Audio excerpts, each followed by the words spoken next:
Hello and welcome back to my channel HiralsWorld. Today we are going to talk about how you can convert your visitor visa into your work permit. And is this even possible? Well, I recently met a person who just have come to Canada and has done this entire process.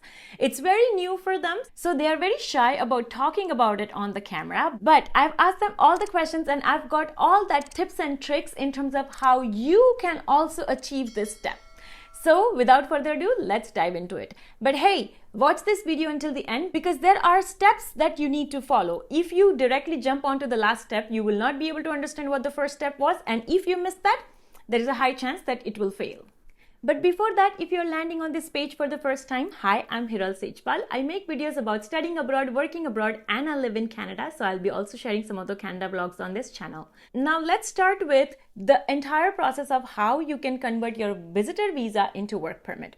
Follow news, then Canada has recently announced this posting where they are actually saying that the visitors can now stay and look for jobs. And not only that, they're actually giving so much support in order to find jobs for people who are already in Canada, such as this one where they have hosted an online fair. So chances are looking quite bright for people who want to move to Canada. So here, let's begin with the visa process. In order to get your visitor visa approved, you need to have two things. First is a to and fro ticket to Canada and out of Canada. And the second and the most important thing is, of course, finances. Showing enough finances in your visitor visa application is going to be very helpful because that means that the immigration officer is convinced that you are being able to support yourself when you are in Canada and not getting into any illegal activities.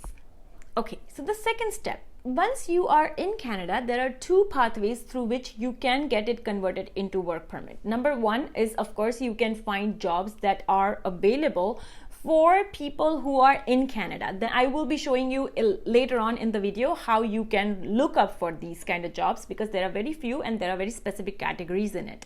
The second scenario that you can follow in order to get the work permit is you have to meet with different employers, right? Like try to meet with different people who are probably hiring for LMIA jobs or like who are probably like, hiring out there for or looking for some foreign workers, because a lot of the businesses, when you start them here in Canada, they are looking for skilled type of workers or even like truck driver or things like that. I'm not saying that you should do a lower level job, but what I'm saying is that this is another way. So you can start to make connections and you can start to find somebody who is able to kind of get you through that process. Again, there are a lot of frauds happening, and that is my third point. There are many people who will say that, oh, you give me 50,000 Canadian dollars and then I'll be able to give you LMIA. And then once you pay the money, then they will be like, oh, sorry, the visa application is delayed. Oh, there is this, there is that. So no, this entire process or any work permit approval will take up to 50 to 60 days. It will not take more than 60 days. So that means that if they are charging you about 50,000 Canadian dollars, they are definitely lying to you. The second thing is that if you do go through this route, know that the application fees in total is about 1,000 to 1,500 Canadian dollars. It does not take more than that to apply for the work permit. So please do not pay more than that to anybody or any other consultant, because that is not going to be fruitful for you. And also there are so many people who are sitting out there to take advantage of this situation and to take advantage of your desperation to move to Canada. So my fourth point is going to be about how you can find a job in Canada. So you have to go on this website. So in order to find a job, you can go on this website and scroll through.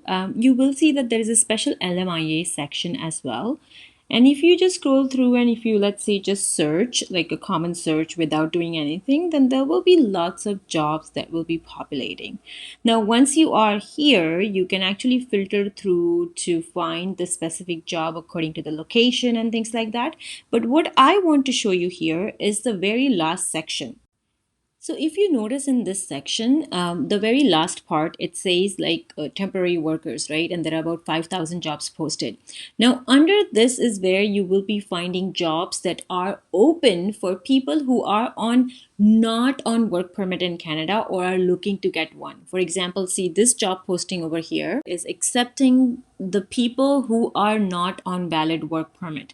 So these are the jobs that you are going to aim for when you come to Canada on visitor visa, because these are the most appropriate jobs for you. The last and the most important point is there is another route that you can go through. So the northern parts of Canada are very cold, and because they are so cold, there are very less number of people who are actually willing to go there and work there, and as a result there are more job opportunities available in those areas, and especially in like places like hotels, grocery stores and things like that. So if you are really like kind of looking forward to settling in Canada or going through a work permit and then applying for PR, then these are also one of the feasible options. Although I must warn you that it's going to be really cold and the life is really difficult over there. But again, there are people over there, right? Like once you apply, once you are going through that entire phase, and once you have a PR, then you're free to move anywhere else in Canada.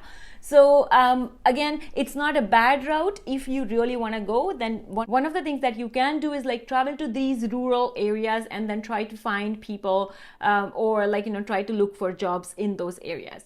Well, that is all for today. Let me know if you have any questions regarding this entire process in the comment section below. I really hope that your journey to Canada is successful, and please don't forget to like, share and subscribe to my channel. Thank you. Bye.